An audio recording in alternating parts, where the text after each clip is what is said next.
Hello and welcome to Reguadomum. Today I'm taking a look at the Uji M708, Uji, I don't know, whatever. M708 drawing tablet, but I should let you know at first, I'm not an artist, I'm not a graphic artist, painter, sketcher, anything like that. I just like to draw a little bit every once in a while, and I thought it would be fun to learn how to do that on my computer. So let's get started. I picked the Uji M708 mainly because of its price, and that it generally had good reviews on Amazon. Being the noob that I am, I didn't really know what I should look for in a drawing tablet, so I went with the crowd on this one. We'll see how it goes. It's packaged pretty well. It's shipped in one of those bags that Amazon uses occasionally, just like a plastic bag. With just the box inside of it. But as you can see, it's not damaged in any way.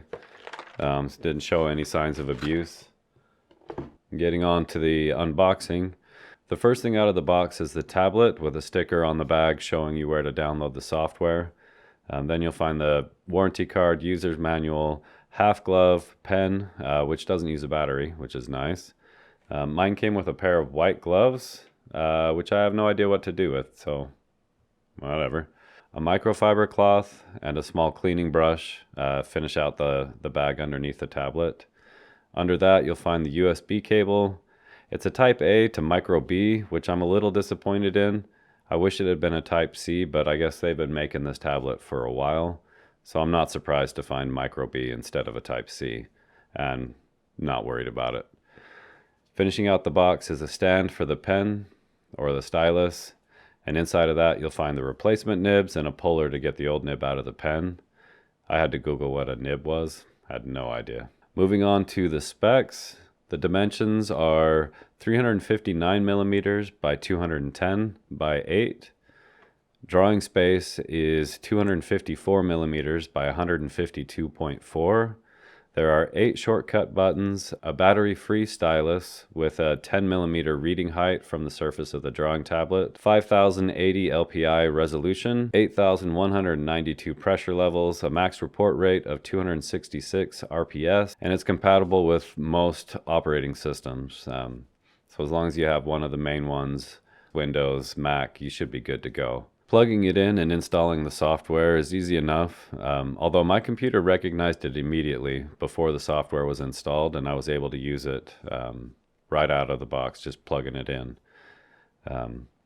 But you do get more functionality once you install the software. I haven't adjusted the sensitivity at all yet because I'm still getting familiar with it, and I don't know if I want to or if I should, and I don't even know what I would change them to, so we're just leaving those at default. Conveniently, by default, the very bottom button, bottom shortcut button, will open up that software so you can make changes quickly and easily, although I ended up changing that after I'd used it for a little bit. I'm using a free drawing program called Krita, and while going through their tutorial, I set up buttons to do things like rotate, zoom, pan, and of course undo, redo. The pen is easy enough to use, although I wish it was a little heavier. It's about the same weight as a regular pencil, but I feel like a little more weight would make it easier to do smoother lines and things like that.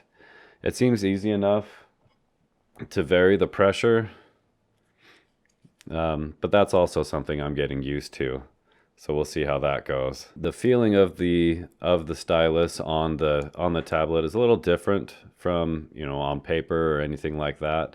So that's also something you'll have to get used to. And then as far as the buttons go, you've got 2 buttons. It'll read from 10 millimeters above the drawing surface, which I've found to be pretty accurate. I usually press them with it pretty close or even on the surface, and I haven't had an issue with it not registering the buttons. My problem is pushing the buttons all the time when I'm not intending to, because I hold it up so close. But overall it works really well, and I've got no complaints about the stylus. My only real complaint about the whole tablet is the shortcut buttons here and this trim piece. They're made of a really, reflective, shiny plastic, but they're also very easily scratched. Throw up some video close-up of that, but they're all of these buttons are really scratched up already.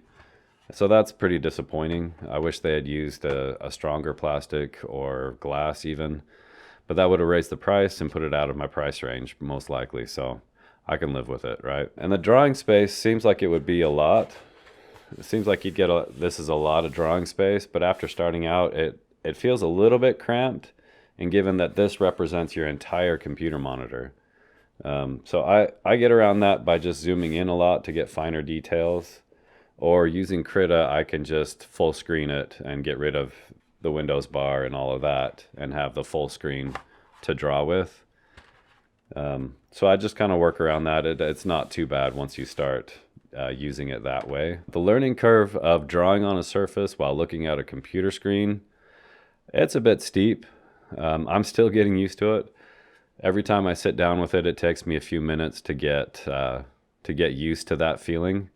But overall, after a few minutes, it's fine. And I'm sure over time it will get better and it'll bother me less. So it also comes with a half glove, which I use every time I use this tablet. It makes it much easier. My hand tends to like stick to the drawing surface. It doesn't slide smoothly without the glove. But with the glove, you'll find that your hand moves really easily across it. And that helped me out a lot, getting smoother lines and being able to draw what I'm trying to draw and not just, jagged lines across the whole screen. And the last thing I'd like to talk about are the Amazon reviews. So there are almost 6,000 reviews, with 65% are 5-star. But you got to take that with a grain of salt, right? Who knows how many of those are legit or bots or what? That's up to you to decide.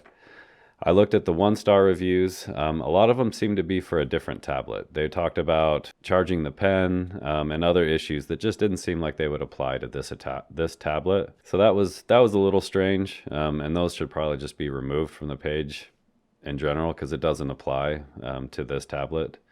The 3-star reviews are where I think you can generally get the most reliable information. And most of those mention compatibility issues with things like Chromebooks. I don't have a Chromebook, so I can't test that out. But according to them, if you have one of the latest versions of Chrome, you should be good to go. And I don't know how the software changes between operating systems. So that may also be an issue that you want to look out for, depending on what you're using. If you're using a Mac or Windows or Linux or anything like that. I'm using Windows 11 and I have had 0 problems. Overall, I would recommend the UGE M708, but this is the first and only drawing tablet I've ever had. So, take that with a huge grain of salt. Watch other reviews and look at other tablets, see if you can find the one that's right for you. If you do decide on this one, my opinion is you're making a good choice. It's worked well and I enjoy it. And I look forward to getting to be a better artist, drawer, whatever, learning how to use it better, and being able to create what I would like to create with it. Thanks for watching, and I will see you on the next one, hopefully. Have a great one.